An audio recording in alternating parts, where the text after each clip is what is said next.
ऐसी डॉक्ट्राइन नहीं है जिसको हम नेशनल सिक्योरिटी डॉक्ट्राइन बोल सके जो सारे कॉम्प्रिहेंसिव एलिमेंट्स को कवर करें। तो ऐसी होनी चाहिए। सबसे मेन चीज तो है हमें आजाद हुए इतना टाइम हो गया और हमारे पास ऐसी डॉक्ट्राइन ही नहीं है कि हम किस सिचुएशन में कैसे रिएक्ट करते हैं।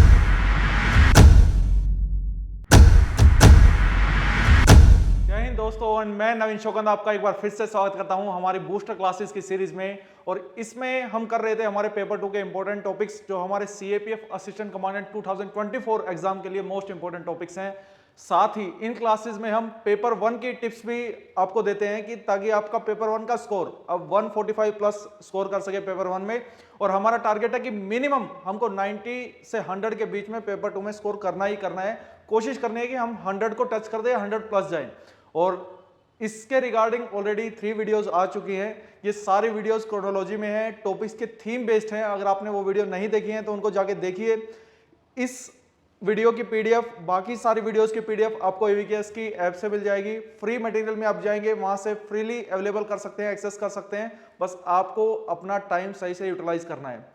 आज की हमारी जो वीडियो है वो मोस्ट इंपॉर्टेंट है और इंटरनल सिक्योरिटी या ओवरऑल मैं बात करूं तो सिक्योरिटी थीम पे बेस्ड रहेगी और बिल्डिंग ब्लॉक का काम करेगी बाकी सारी वीडियोस के लिए जो सिक्योरिटी रिलेटेड है। आपकी सोचने का तरीका आज चेंज हो जाएगा इस वीडियो के बाद, मैं ये आपको इंश्योर करवाता हूं। उससे पहले it's also my duty to inform you regarding कि हमारा ऑनलाइन बैचेस चल रहे हैं। अगर आपको हमारी किसी तरीके से हेल्प चाहिए तो इन बैचेस में आप इनरोल कर सकते हैं। लेकिन आपको प्रतिभा 2 टेस्ट सीरीज में तो जरूर एंड जरूर इनरोल करना चाहिए, क्योंकि विदाउट टेस्ट सीरीज आपकी प्रिपरेशन अधूरी है और आपको प्रिपरेशन करनी है। PYQs and test series are the most important integral part of your preparation. आप इसको टाल नहीं सकते, आप इससे टल नहीं सकते, अदरवाइज आपको इसकी कॉस्ट एग्जाम में पे करनी पड़ेगी। तो this is all about the, आप किसी की भी टेस्ट सीरीज लगाइए और मोस्ट ट्रस्टेड टेस्ट सीरीज है प्रतिभा टेस्ट सीरीज। इसमें पेपर 1 के टेस्ट भी मिलेंगे, पेपर 2 के टेस्ट भी मिलेंगे और आप assistant commandant, ex assistant commandant Vinay English sir के अंडर में गाइडेंस में एनरोल करते हैं तो पेपर 2 में डेफिनेटली आप एक अच्छा स्कोर करेंगे। तो this is all about the courses. And मैं बात करूं तो ऑफलाइन बैचेस भी हमारे चलते हैं दिल्ली में, हैदराबाद में। अभी हाल ही में दिल्ली में बैच स्टार्ट हो रहा है और आप गिवन नंबर पे कॉल करके उसके रिगार्डिंग पूछ सकते हैं। लास्ट वीडियो में मैंने आपको विद प्रूफ दिखाया था कि सिक्योरिटी हमारे एसेज का पेपर 2 का मोस्ट इंपॉर्टेंट पार्ट है। मिनिमम एक एसे आपको देखने को मिलता है, 2 एसे भी देखने को मिल सकते हैं। पूरा प्रूफ दिखाया था, मैं फिर से दिखा देता हूं। इवन पेपर 1 में या तो इंटरनेशनल रिलेशंस के फॉर्म में या डिफेंस एक्सरसाइजेस के फॉर्म में सिक्योरिटी एक इंपॉर्टेंट पार्ट है। जैसे आपसे पूछा जा चुका है ओल्डेस्ट पैरामिलिट्री फोर्स कौन सी है इंडिया की, मिलिट्री एक्सरसाइजेस के रिलेटेड आपसे पूछा जा चुका है, डिफेंस डील से रिलेटेड पूछा जा चुका है, इंटरनेशनल ऑर्गेनाइजेशन क्वाड जैसे ऑर्गेनाइजेशन आपसे पूछा जा चुका है। तो these are important for the paper 2 point of view and paper 1 point of view. ऐसे आया था 2023 में साइबर अटैक से रिलेटेड, आपके सामने है कि ये इंपॉर्टेंस को दर्शाता है। और लास्ट वीडियो में हम डिस्कस कर चुके हैं इंटरनल सिक्योरिटी के वेरियस डायमेंशंस। आज सिक्योरिटी को पूरे डिटेल में डिस्कस करेंगे, आपका सोचने का तरीका चेंज हो जाएगा। ब्रेनस्टॉर्मिंग पे ज्यादा फोकस करेगी आज की वीडियो। जो आपने अक्सर बहुत सारे टॉपर्स को सुना होगा, बहुत सारे मेंटर्स को कहते हुए सुना होगा कि ब्रेनस्टॉर्मिंग आनी चाहिए, ताकि आप जब एस्से के लिए आपको कितना 20 नंबर का एस्से होता है, 18 मिनट मिलेगी, तो स्टार्टिंग की 2 मिनट आपको चीजों के बारे में सोचना है, फॉर्मेट तैयार करना है और उस फॉर्मेट में क्या कंटेंट आप लिखने वाले हैं वो आपके पास रेडीमेड होना चाहिए। अदरवाइज आपका पेपर पूरा नहीं होगा। This the hard truth. और इससे अगर कोई ऐसा बोल रहा है कि ये सब फेक बातें हैं तो वो पैरेलल वर्ल्ड में एग्जिस्ट कर रहा है, ठीक है। और इससे रिलेटेड भी ये भी आपका प्रीवियस ईयर पेपर है, आर्म फोर्सेस से रिलेटेड डायरेक्ट क्वेश्चंस आपको देखने को मिलता है। अदर इससे रिलेटेड कोई और क्वेश्चन था क्या? ये वॉर से रिलेटेड भी इनडायरेक्ट है। ये डायरेक्ट क्वेश्चन है, emerging presence of women in the Indian arm forces. ये मिक्सचर है आर्म फोर्सेस का या सिक्योरिटी एंगल का और वुमेन का। यहाँ पे देख रहे हैं ये भी इनडायरेक्ट क्वेश्चन है, चाइना से रिलेटेड है। और ये देखो ये डायरेक्ट क्वेश्चन आपको देखने को मिल रहा है, infiltrators are the threat to India security. Security के एंगल से आपको पता रहेंगे तो आप ऐसे ऐसे क्वेश्चन कर लेंगे। और आज की वीडियो के देखने के बाद ना आप ये बोल देंगे सर ये सारे ही ऐसे तो सिक्योरिटी के इनडायरेक्ट पार्ट में आते हैं। ये बात मैं प्रूव करूंगा, बस वीडियो को लास्ट तक पेशेंस के साथ देखिए। देखो जिसको एग्जाम क्लियर करना है वो देखेगा। क्वालिटी की वैल्यू और रिकग्निशन मार्केट में कम होती है, वो हमेशा से ही कम रहती है, क्योंकि सब लोग उसको अफोर्ड नहीं कर सकते, सब उसको पहचान नहीं सकते, ठीक है। वो चीजें हमें पता है, हम हमारी ड्यूटी करेंगे और करते रहेंगे। नेक्स्ट ये भी आपका पीवाईक्यू है, इसमें भी आपका डायरेक्ट ऐसे emerging threat to India's internal security. और और कोई सिक्योरिटी से रिलेटेड है? ये देखो डायरेक्ट क्वेश्चन लास्ट वीडियो में जो हमने डिस्कस किया था उससे रिलेटेड एक एंगल हमने डिस्कस किया था। इंटरनेशनल बॉर्डर से रिलेटेड आपसे क्वेश्चन पूछा गया है। सोशल मीडिया भी कहीं ना कहीं सिक्योरिटी का पार्ट है, कैसे है अभी देखेंगे। ये देखो बिल्कुल direct question, role of Indian army in nation building. आपसे सीएपीएफ का रोल भी पूछा जा सकता है। आई थिंक ये इनफ है आपको ये बताने के लिए कि सिक्योरिटी कितना इंपॉर्टेंट पार्ट है। सबसे पहले तो स्टूडेंट्स को इसमें ही डाउट रहता है, इंटरनल सिक्योरिटी हम क्यों पढ़ें या सिक्योरिटी हम क्यों पढ़े, GS3 का पार्ट है वो तो सिविल सर्विसेज वाले पढ़ते हैं। दोस्त वो जमाना गया। अब अगर आप ऐसा सोच रहे हो ना तो भूल जाओ लिस्ट में आना।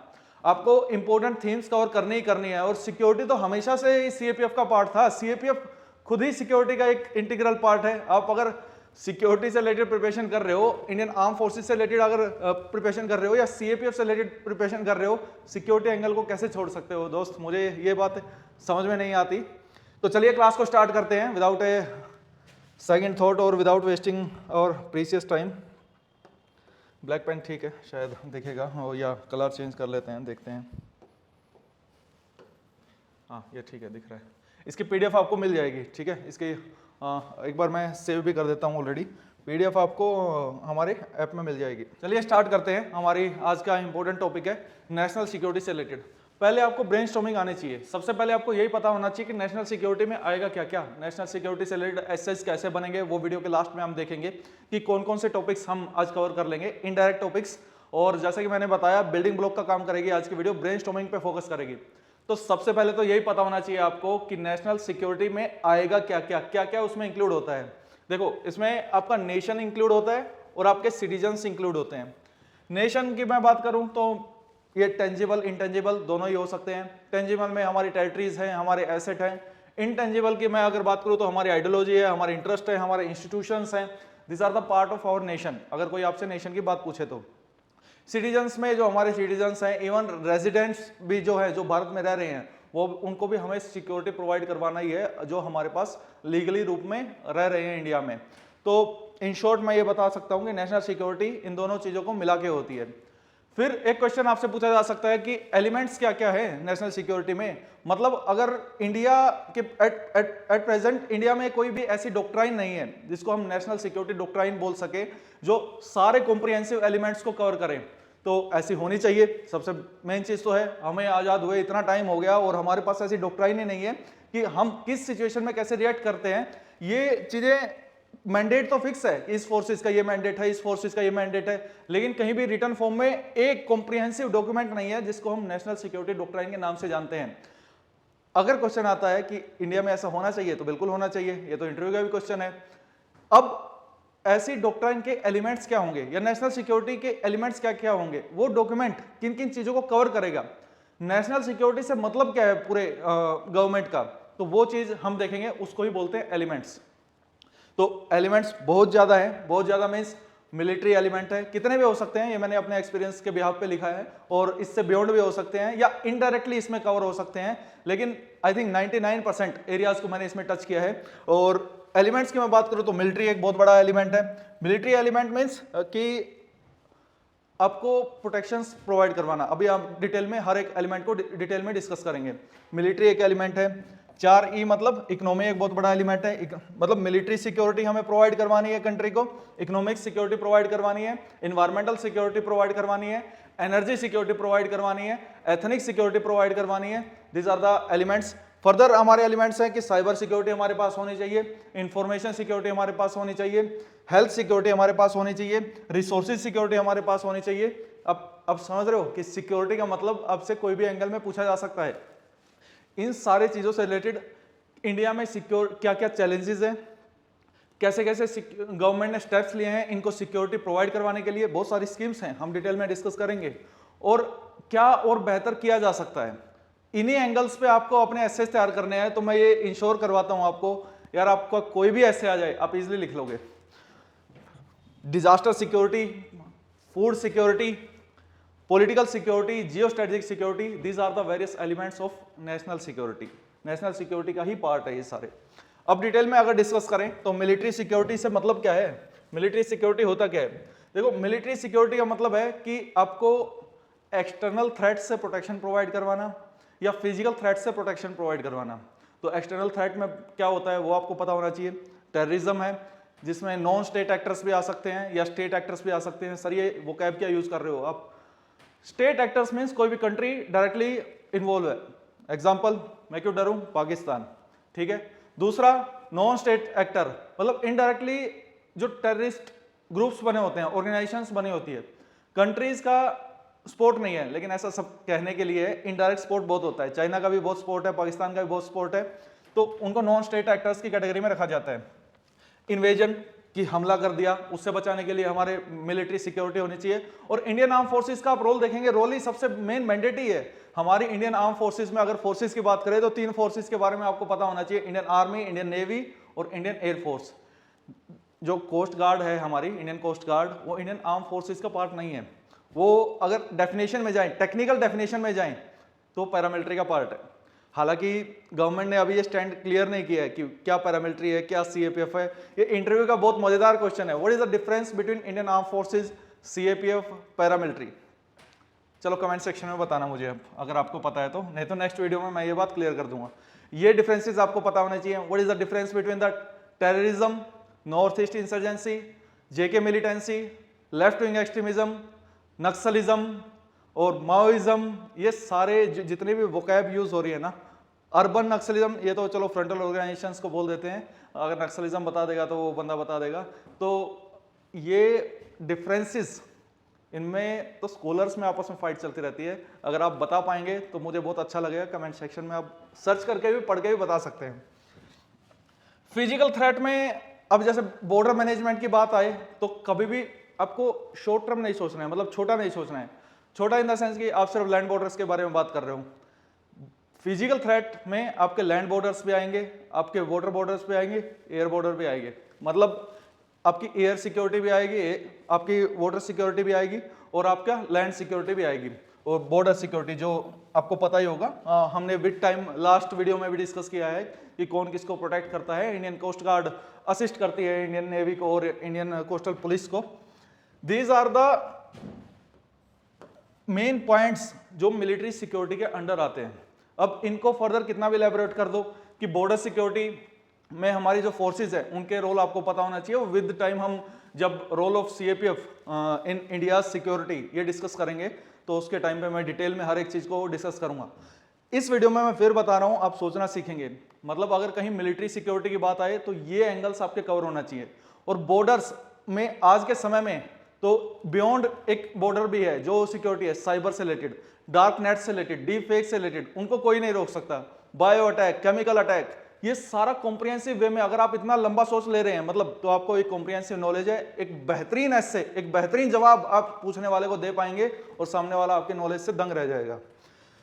दूसरा अगर बात करें तो इकोनॉमिक सिक्योरिटी, इसमें क्या है कि प्रोटेक्ट करना है नेशनल वेल्थ को। अगर कंट्री की इकोनॉमिक क्या है, बैकबोन होती है किसी भी कंट्री की। पाकिस्तान का हाल सबके सामने है, इकोनॉमी अगर डगमगाई तो कंट्री डगमगागी।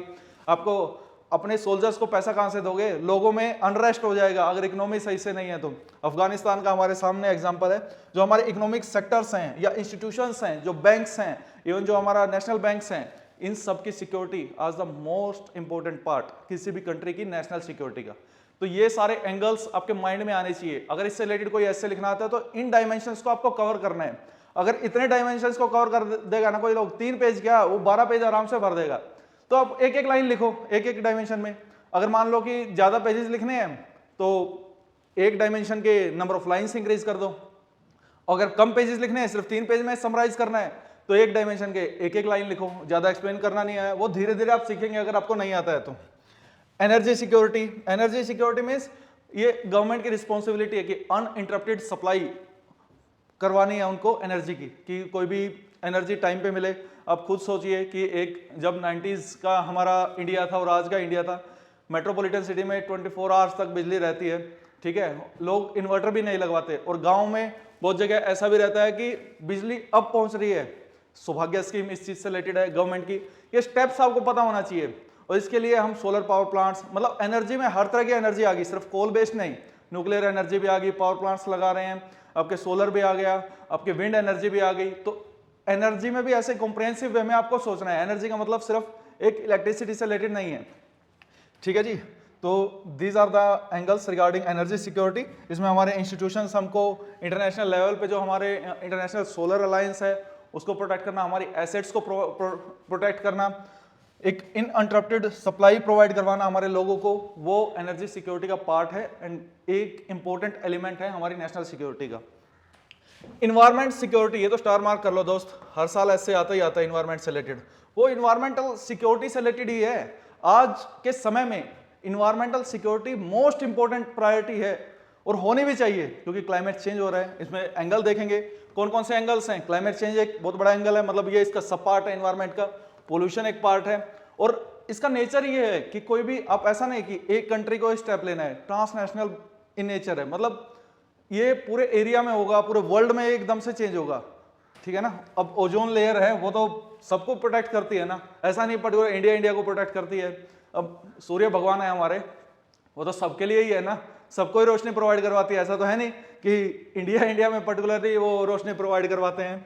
तो इस बात को सारी गवर्नमेंट्स को समझना होगा और स्टेप्स भी लिए जा रहे हैं। आप देखेंगे कि वेरियस स्टेप हम डिक्लेरेशन कर रहे हैं, कमिटमेंट्स कर रहे हैं, इंटरनेशनल लेवल्स पे मीटिंग्स हो रही है, COP 26, 27, 28, ये सारी मीटिंग्स का एजेंडा क्या है? एनवायरनमेंट को प्रोटेक्ट करना।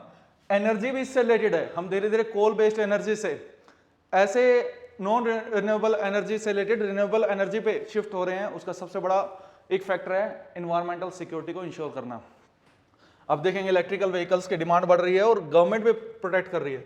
क्लाइमेट चेंज के कारण क्या होता है? इंटरनल और इंटरनेशनल डिस्प्लेसमेंट होती है लोगों की। जब एक स्थान से दूसरे स्थान पे डिस्प्लेसमेंट होगी, मान लो एक एरिया के लोग दूसरी जगह पे आ जाएंगे, तो वहां पे कन्फ्लिक्ट बढ़ने के चांस बढ़ेंगे। सब इंटरलेटेड है, कैसे सिक्योरिटी का पार्ट है वो डिस्कस कर रहे हैं।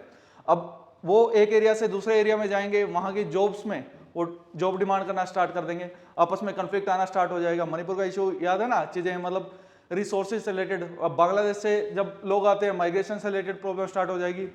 दोनों कंट्री के बीच में वॉर भी होना स्टार्ट हो सकता है क्लाइमेट को लेके, क्योंकि रिसोर्सेज सिक्योरिटी में हम पढ़ेंगे कि वाटर क्या है, क्लाइमेट एनवायरनमेंट से जुड़ी हुई चीज है, और अगर इस चीज की स्कैर्सिटी होगी तो लड़ाई भी हो सकती है उस चीज के लिए। इसके अगर जॉब घटेंगे पर्टिकुलर एरिया में, अनएम्प्लॉयमेंट बढ़ेगी तो क्राइम बढ़ेगा, ठीक है, और पॉवर्टी बढ़ेगी, तो कंट्री अपने आप में इनसिक्योर होना स्टार्ट कर देगी, वीक होना स्टार्ट कर देगी। और कंट्री को अगर स्ट्रॉन्ग रखना है, मजबूत रखना है, तो हर एक सिक्योरिटी पे फोकस करना जरूरी है। Ethnic security, Manipur best example है, नॉर्थ ईस्ट इसका बेस्ट एग्जांपल है। 200 से ज्यादा एथनिक ट्राइब्स है वहां पे, मतलब ethnic in the sense caste के बेसिस पे आप देख सकते हैं, या उनके कल्चर के बेसिस पे आप बोल सकते हैं कि एथनिक सिक्योरिटी प्रोवाइड करवाना है, अदरवाइज कंफ्लिक्ट होने के चांसेस ज्यादा रहते हैं। एथनिक सिक्योरिटी रहेगी तो नेशन में एक इंटीग्रेशन की भावना रहेगी, नेशनल इंटीग्रेशन दूर से दिखेगा, एकजुटता की। अदरवाइज सभी अलग अलग नेशन की डिमांड करना स्टार्ट कर देंगे, और ऐसा देखता भी है इंसर्जेंसी नॉर्थ ईस्ट में, ये देखने के को मिलता भी है कि अलग नेशन की डिमांड कर दे रहे हैं। उसके मल्टीपल फैक्टर्स हैं, नॉर्थ ईस्ट इंसर्जेंसी को बहुत डिटेल में डिस्कस करेंगे, तब इस बारे में बात करेंगे। नेशनल हार्मनी बनी रहेगी अगर हम इंश्योर करते हैं एथनिक सिक्योरिटी को। तो साइबर सिक्योरिटी पूछा ही जा चुका है आपसे, इसमें डिजिटल इंफ्रास्ट्रक्चर को प्रोटेक्ट करना है आपको, आपकी ऑफेंस एंड डिफेंस कैपेसिटी को इंक्रीज करना है। इसका मतलब क्या है? आप भी दूसरे पे ये होना चाहिए कि हम भी अटैक कर सकते हैं, ये कैपेबिलिटी भी कंट्री के पास होनी चाहिए, सिर्फ डिफेंस से रिलेटेड नहीं। आपको ये भी बताना है कि आप हम पे अटैक करोगे तो हम उस चीज को रोक भी सकते हैं और हम काउंटर अटैक भी कर सकते हैं। स्पेस से रिलेटेड भी आज शायद में इसमें मॉडर्न टेक्नोलॉजी की बात करें तो स्पेस से रिलेटेड भी है, स्पेस से रिलेटेड भी हमारे सैटेलाइट्स की सिक्योरिटी वो एक इंटीग्रल पार्ट है, साइबर में ही आ जाएगा वो पार्ट। इंफॉर्मेशन डाटा प्रोटेक्शन से रिलेटेड गवर्नमेंट को स्टेप लेना है, इससे रिलेटेड डाटा प्रोटेक्शन बिल आ भी रहा है। Data is a public good, data is a currency. आज के समय में डेटा की पावर जिसके पास है ना, वो बहुत लोगों को मैनिपुलेट कर सकते हैं, वो कोई भी एक्शंस करवा सकते हैं। कैम्ब्रिज एनालिटिका के द्वारा ये एक केस था यूएसए का, एलिगेशंस लगे थे ट्रंप पे कि सोशल मीडिया का इस्तेमाल करके वो इलेक्शंस जीते हैं। इतनी पावर रहती है डेटा में, और डेटा के बारे में तो आप लोग डेली कंज्यूम करते हैं, तो आपको अपने माइंड पे क्या इंपैक्ट पड़ता है उस चीज का। आप अपना डेटा दे देते हैं, रैंडम कॉल्स आती हैं, फ्रॉड्स होते हैं, वो सारा डेटा से कनेक्टेड ही है, ठीक है। जमतारा वेब सीरीज है वो बेस्ट एग्जांपल है डेटा से रिलेटेड। और रिसोर्सेज सिक्योरिटी, रिसोर्सेज आपके इंटरनल एक्सटर्नल, कुछ नदियां हैं स्टेट में डिस्प्यूट देखने को मिलता है, इंटरनेशनल लेवल पे इंडस वाटर ट्रीटी का डिस्प्यूट देखने को मिलता है, बांग्लादेश के साथ तीस्ता रिवर का डिस्प्यूट देखने को मिलता है, चाइना के साथ ब्रह्मपुत्रा रिवर पे डिस्प्यूट देखने को मिलता है। रिसोर्सेज हर कंट्री के लिए इंपॉर्टेंट है, हर कंट्री उसको कंट्रोल करना चाहती है। अब रिसोर्सेज में नेचुरल रिसोर्सेज भी आ गए, हर तरह का रिसोर्सेज आ गया है इसमें। पॉलिटिकल सिक्योरिटी, भाई इसके बिना तो कुछ है ही नहीं। नेशनल सोवरेनिटी ही उस नेशन के पास तभी हो पाएगी जब पॉलिटिकल सिक्योरिटी रहेगी। बेस्ट एग्जांपल, एक तो ये पाकिस्तान कुछ और करे ना करे, हमारे एग्जाम्स के लिए एग्जाम्पल का काम जरूर करता है, ठीक है ना। नेशनल सोवरेनिटी, अब वो सबको पता है वो चाइना का पपेट है, गुलाम है। इंडिया एक सोवरेन नेशन है और सिर्फ कहने को सोवरेन नहीं है, हमने प्रूव किया है। S-400 की डील को यूएसए की साइड से प्रेशर था कैंसिल करने का, इंडिया ने बोल दिया आप डिसाइड नहीं करोगे हम कौन से हथियार खरीदेंगे कौन से नहीं खरीदेंगे, ये हम डिसाइड करेंगे। और अब देख लीजिए, मेरा भी एक्सपीरियंस है इस चीज में, अगर हमें अटैक रिलेटेड हेलीकॉप्टर्स लेने हैं, अटैक रिलेटेड कुछ भी इंस्ट्रूमेंट्स लेने हैं, अटैक रिलेटेड कुछ भी मिसाइल्स लेनी है, तो हम मोस्टली वो डील साइन करते हैं वेस्टर्न वर्ल्ड के साथ। इसमें आपका यूएसए टॉप प्रायोरिटी पे है, फ्रांस भी आ गया। अगर हम डिफेंस रिलेटेड कोई भी डील साइन करते हैं जो हमें प्रोटेक्ट कर सके, तो हम वो डील साइन करते हैं रशिया में, क्योंकि वो बचाने में अच्छा है, एक फोड़ने में अच्छा है, हम दोनों से ले लेते हैं, ठीक है, हम अब दोनों में अच्छे हैं। तो नेशनल सोवरेनिटी, पॉलिटिकली जितना स्ट्रांग होगा नेशंस, जितनी अच्छी स्टेबिलिटी रहेगी पर्टिकुलर कंट्री में, जितने ह्यूमन राइट्स का हार्मनी बनी रहेगी, अगर कंट्री या गवर्नमेंट ह्यूमन राइट्स को प्रोटेक्ट करेगी तो अनरेस्ट होगा ही नहीं सोसाइटी में। वरना तो बहुत, अब देखेंगे ना मिडिल ईस्ट में सिविल अनरेस्ट देखने को मिलता है, हर जगह मारा मारी है, लोग निकल भी नहीं सकते। थोड़ा मूवीज अगर देखो, अगर आप नहीं देख पा रहे तो, अगर आपको ये बातें नहीं पता तो, अब ऐसा नहीं कि होमवर्क में मूवीज मिली हैं और दिन रात मूवीज ही देख रहे हो, पढ़ाई के नाम पे मजाक हो रहा है, ठीक है। तो political stability, political security is very very important, it is directly proportional to the national security. National security का इंटीग्रल पार्ट है या मोस्ट इंपॉर्टेंट एलिमेंट है political security. Geo strategic security, multiple countries के साथ हम क्यों इतना डिफेंस डील्स करते हैं, मल्टीपल सेक्टर्स में डील करते हैं, ट्रेनिंग करते हैं, एक्सरसाइजेस करते हैं, ताकि हमारी कैपेसिटी एंड कैपेबिलिटी दोनों बिल्डअप हो सके, ताकि हम पूरा होलिस्टिक वे में ग्रो कर सके। जो रिसोर्सेज हमारे पास नहीं है हम दूसरे का यूटिलाइज कर सके। वो कैसे होगा? जब दो कंट्री के बीच में अच्छे रिलेशंस होंगे। अब आपने बहुत देखा होगा कि ऐसा भी बोला जाता है कि अगर कहीं वर्ल्ड में अनरेस्ट हो जाता है दो कंट्रीज के बीच, तो हम इवैक्यूएशन करते हैं हमारे लोगों को।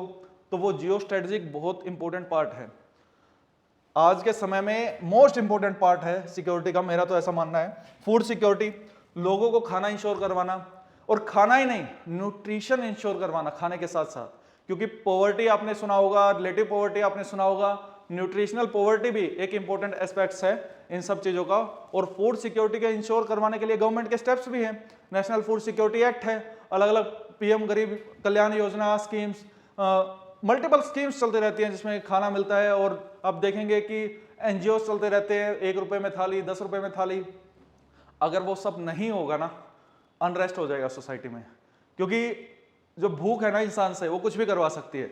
आपको भूख होगी असिस्टेंट कमांडेंट बनने की, आप दिन रात मेहनत करोगे, आप पूरी जान लगा दोगे, आपको भूख नहीं होगी, सब चल रहा है ठीक है, जैसे तैसे चल रहा है। अब जनगणना का पार्ट है, जैसे अदर लोग हैं, आप भी बस ठीक है 1 घंटा पढ़ लिया, काम चल गया, हो गया, बस उस तरीके से टाइम पास करते रहेंगे, लोगों के व्यू बढ़ाते रहेंगे। इसमें चाहे कोई भी आ गया, मैं भी आ गया, कोई और भी आ गया, सब आ गए। अब दूसरों, खुद का आपको सबसे पहले खुद की हेल्प करनी है।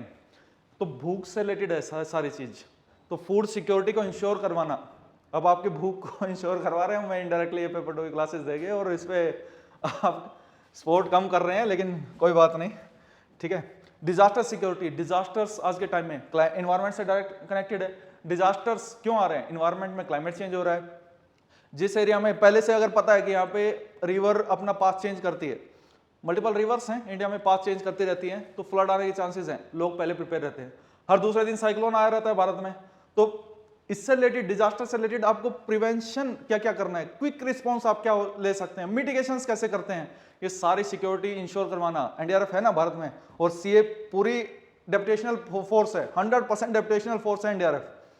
कहां से आते हैं डेप्यूटेशन? सीएपीएफ का पार्ट है। कोई 2 बटालियन देता है, कोई 3 बटालियन देता है। उनके बेसिस पे एनडीआरएफ बनी है। हेल्थ सिक्योरिटी, भाई साहब पहले हेल्थ की तरफ कोई ध्यान देना दे, अब जरूर देगा आफ्टर कोरोना। जो बोलते थे ना कोरोना क्या है, कुछ नहीं होता मेरे कोरोना से, निकल लिए वो लोग। Corona health most important part है। इवन क्यों ये आयुष्मान भारत जैसी स्कीम भारत में आई, क्योंकि जो लोग हैं ना वो अपनी इनकम का 40% हेल्थ एक्सपेंडिचर कर देते हैं, हेल्थ पे खर्चा हो जाता है। आपको पता ही है सरकारी अस्पताल में नंबर आता नहीं और प्राइवेट वाला कुर्ते फाड़ देता है, ये तो ग्राउंड रियलिटी है भारत की। लेकिन इसके लिए गवर्नमेंट को क्या स्टेप्स लेने होंगे, हेल्थ सिक्योरिटी इंश्योर करवाने के लिए मल्टीपल मेडिकल कॉलेजेस बनवाए हैं, बनवाने भी पड़ेंगे और भी बनवाने पड़ेंगे। पॉपुलेशन इतनी ज्यादा है आप लोगों की। सबसे मेन चीज जो आयुष्मान भारत का मेन पार्ट है, ये तो हो गया कि अफोर्डेबिलिटी पे आपने काम किया और या अवेलेबिलिटी पे काम किया। सबसे मेन चीज आपको करना है प्रिवेंटिव नेचर्स पे, कि लोगों का लाइफस्टाइल ऐसा हो, आसपास क्लीनलीनेस ऐसी हो। स्वच्छ भारत क्यों इतना फोकस किया गया था, जब सफाई होगी तो आधी बीमारी अपने आप कम हो जाएगी। मलेरिया का क्यों दिल्ली या डेंगू इससे रिलेटेड या चिकनगुनिया से रिलेटेड चिल्लाने लगता है दिल्ली में 10 बजे रात 10 तारीख को 10 मिनट, क्यों? वो सब सफाई से रिलेटेड है, ताकि लोग कम बीमार हो, हेल्थ एक्सपेंडिचर कम हो।